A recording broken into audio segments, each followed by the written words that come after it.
Kölner engagieren sich. Da begrüßen wir jetzt einmal Barbara Kampmann. Sie ist Liedermacherin und Gesangsinterpretin und Oberstudienrätin am Stadtgymnasium Köln-Porz und ihre musikalische Begleitung, auch ehemalige Schulleiterin eines Gymnasiums, Ingrid Ittel-Fernau. Herzlich willkommen. Dankeschön. Hallo. Wir auch grüßen auch. Okay. Ja. Erstmal herzlichen Glückwunsch nachträglich. Sie hatten am Sonntag Geburtstag, einen runden Geburtstag. Dürfen wir auch verraten, wie alt Sie geworden sind? Selbstverständlich. Ich bin 60 geworden. Ich fühle mich wie neugeboren. Ja, man ist so jung, wie man sich fühlt. Ja, das genau, stimmt. Herzlichen Glückwunsch nochmal. Dankeschön. Sie machen ganz, ganz viel für den Erhalt der kölschen Sprache, Sie beide zusammen. Vielleicht können Sie mal ein bisschen was erzählen dazu, was Sie da genau machen, welche Projekte. Ja, wir haben viel schon gemacht früher. Ich bin in einem Arbeitskreis drin, wo man sich mit Grundschulen, mit Hauptschulen, mit Gymnasien beschäftigt, wo die Kinder auch auftreten können bei verschiedenen Gelegenheiten. Das fing an mit Kölle ob Köln schon 1980. Da wurde die Mundart auch wieder in der Schule populär. Das war ja verpönt früher, das wurde also nicht mehr gemacht. Ja, und jetzt läuft es wieder und wir machen das im Stadtbezirk Porz. Porz, das wissen unsere Fernsehzuschauer und Zuschauerinnen sicher, wollte ja eigentlich nie zu Köln, eigentlich bis heute noch nicht. Und dann machen wir das in den Schulen. Wir gehen in die Grundschulen, in die weiterführenden Reihen. Wir haben eine Kölsch AG am Stadtgymnasium Köln-Porz. Wir machen viele Veranstaltungen mit den Kindern. Und die Kinder waren auch am Sonntag dabei. Das war meine große Überraschung. Sie hat es organisiert und sie kamen alle mit Lila an, hatten lila Luftballons. Das war einfach. Und die Eltern sind dabei. Es ist eine tolle Gemeinschaft. Ja, und wir sind doch eingeladen hier beim Land NRW. Land NRW wird doch 60 Jahre alt und dann haben wir uns beworben und singen im Landtag. Am Sonntag, dem 27. von 13 Uhr bis 13:30 Uhr in der Bühne und auf der Bühne des Foyers. Sehr, sehr schön. Dabei. Ich hatte Sie eben versehentlich mit Barbara Kampmann angesprochen. Monika Kampmann natürlich. Ja, richtig. Entschuldigung. Barbara von Sell, mit der habe ich viele Produktionen gemacht. Vielleicht kam das durch diese Verwechslung. Wahrscheinlich, das kann gut sein. Ich sehe jetzt hier ganz, ganz viel Lila und Pink. Ist das etwa Ihre Lieblingsfarbe? Ja, seit über 25 Jahren. Es hat mir in der Badetasche angefangen, die mir meine Eltern geschenkt haben, die ich erst überhaupt nicht wollte. Und irgendwie sagten die Leute, Mensch, die Farbe steht dir. Und jetzt sammelt jeder mit. Ich bekomme natürlich selbstverständlich lila Blumen auf der Bühne. Ich habe auch schon mal lila Klopapier bekommen, ne? Kann ich mich erinnern. Also jeder sammelt mit, die Kinder machen Armbänder, Ringe werden einem geschenkt, alle möglichen Sachen. Da ist was in lila, da ist was, denn die Farbe ist ja auch nicht immer Modefarbe. Ne? Und zu Hause ist auch alles lila angestrichen? Nein, das nicht. Ich glaube, das wäre ein bisschen zu viel. Aber mein Auto hat so lila Streifen, ja. Jetzt war unsere Kollegin Natascha Wiese mit dabei am Sonntag bei ihrem Geburtstag, hat uns schöne Bilder mitgebracht. Schauen wir mal eben gemeinsam rein. Ich mich drauf. Ja. Wo haben Sie gefeiert? In Schloss Eulenbruch, in Rösrath. Meine Enkel kamen gerade da an. Oh, da, ja, hier. Das hier anders. Erzählen Sie ruhig ein bisschen was zu den Bildern. Ja, das ist also der Eingang zu Schloss Eulenbruch in Rösrath, wo viele, viele Kulturveranstaltungen stattfinden. Und Ingrid Ittel-Fernau ist die stellvertretende Vorsitzende des Fördervereins. Und da habe ich gedacht, da wird gefeiert im Schloss selbst. Da gehen so ungefähr zu Veranstaltungen 100 Personen rein. Und hier oben in den Bergischen Saal. Und das ist jetzt der Hof. Ja, das Sie ist der sehen Hof, jetzt das Ganze von innen. Und da geht man jetzt rauf die Treppe zum Bergischen Saal. Das ist jetzt im Bergischen Saal, ja. Das Geschenk, eine Riesenfahne mit Monika Kampmann. Natürlich, ja.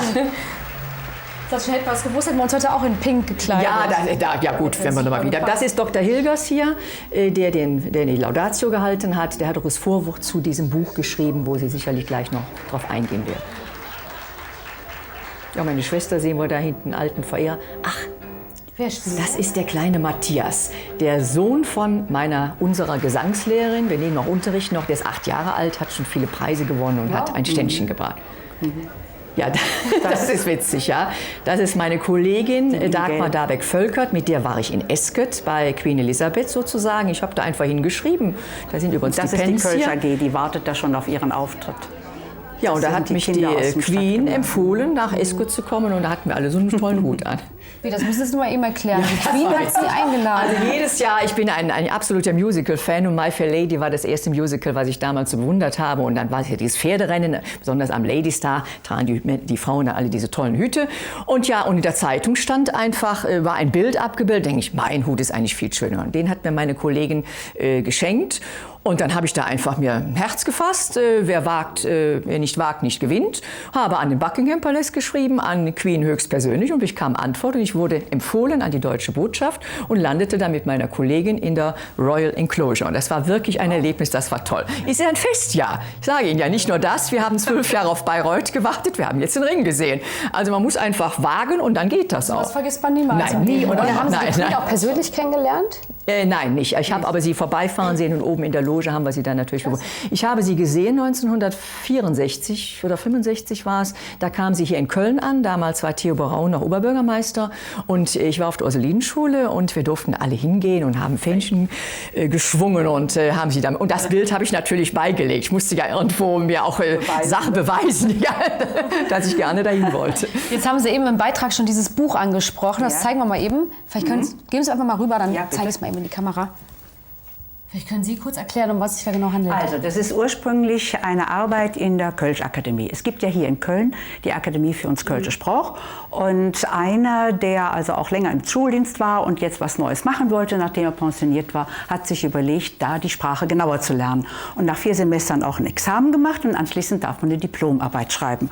Und das hat er gemacht und hat Monika gefragt, ob er über sie schreiben könnte. Und dann hat er diese Stationen, er ist Hubertus Kunze, und er hat Stationen ihres Lebens, nicht die Biografie, aber Stationen, wie sie einmal begonnen hat auf der Bühne, dann alleine als Liedermacherin, auch im Bardentreffen in Nürnberg war und später dann auch ein Teil engagiert in der im Frauenpower für Frauen auf die Straßen gegangen zur Werbung im Bundestag, im Bundeslandtag, dann auch Europaparlament, das wir bis zum heutigen Tag noch gemacht haben.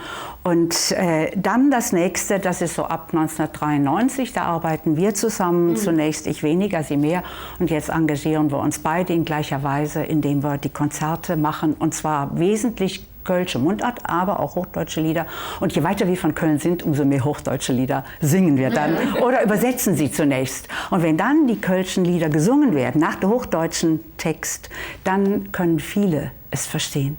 Sehr schön. Wir hätten auch gerne mal so eine kleine Gesangsprobe hier im Studio von Ihnen. Ja, dann würde ich ganz gerne, alleine muss ich das ja jetzt spielen, das Lied, wodurch ich wieder an die kölsche Sprache zurückgeführt worden bin. Es war früher verpönt, in der Grundschule machten wir das immer und dann, als wir zum Gymnasium gingen, ich war auf der Ursulinenschule, aber auch andere Schulen, wo Leute meines Alters waren, Liedermacherkollegen oder sonstige. Es wurde kein Kölsch mehr gesprochen, es war verpönt und durch Bab und Bleckföß ist das alles wieder aufgekommen und durch die Arbeit in den Schulen.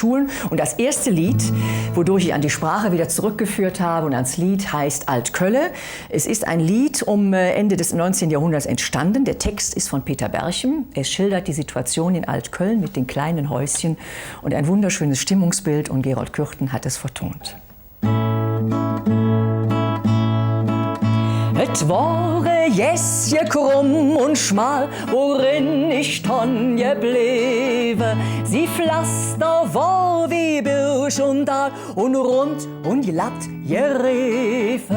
Da stunden Hus us aller Zick, hat noch ne Trappe Jäfel und hinge bisschen oder Sick, als hätt et jet im Stiefel. Und boffen Huberl in der Fisch, da los ich ganz verwundert, grad in einem Striefe Sonnenlicht, der Jahrzahl 1500, 400 Jahr, wat kund dat Hus, die Jasse nicht all verzähle, sagt doch aus jeder Eck a Rus, a Stück vom alle Kölle.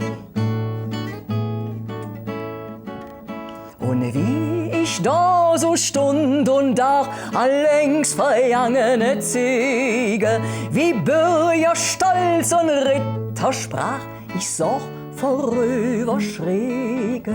Da hing am Hus e Finster ob, dran tät e Rus sich böke, e Mädchen mit einem Griesekopf und an der Blümscher Blöke.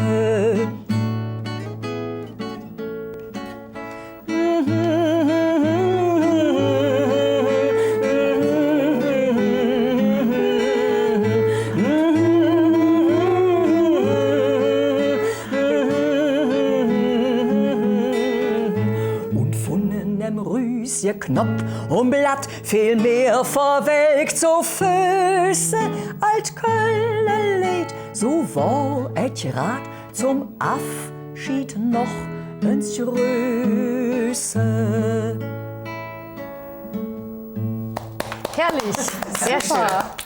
Und dieses Lied würde dann, wenn Sie irgendwo auftreten, vielleicht, wenn es jetzt außerhalb von Köln wäre, vorher noch mal im Hochdeutsch erst übersetzt und dann Obkölsch. Nur ist das ein Stimmungsbild. Man sagt, viele waren ja dann schon in Köln, das in die alten Häuschen. So, man lässt es von der Stimmung auch einfach dann kommen. Dieses Lied ist merkwürdigerweise nicht nur das erste, sondern ich habe, so komisch das jetzt klingen kann, wir haben auf unserem Flyer stehen Lieder von der Wiege bis zur Bahre. Es wird viel als Sterbelied auf den Friedhöfen gesungen, in der Leichenhalle. Ich weiß schon jetzt, dass einige sich es gewünscht haben, die jetzt sicherlich zugucken werden. Sie wollen dieses Lied einfach haben. Es hat einen anderen Charakter, weil man Urkölner oder Kölnerin ist, dann hat es eine andere Stimmung, die dann reinkommen. Dann stehe ich mit der Gitarre und singe es dann. Sehr schön. Wo treten Sie das nächste Mal auf? Jetzt im August, und zwar am Donnerstag, dem 24. August in Erftstadt, und zwar in der Burg Konradsheim. Das ist im Grunde genommen auch ein Antiquariat und die Leute sitzen dann da auf den alten Stühlen, die eigentlich dann auch wieder zum Verkauf angeboten werden. Das ist eine wunderbare Atmosphäre und wenn es dann schon kühl ist, wie das jetzt schon zu beginnen scheint, dann macht man sogar den Kamin an.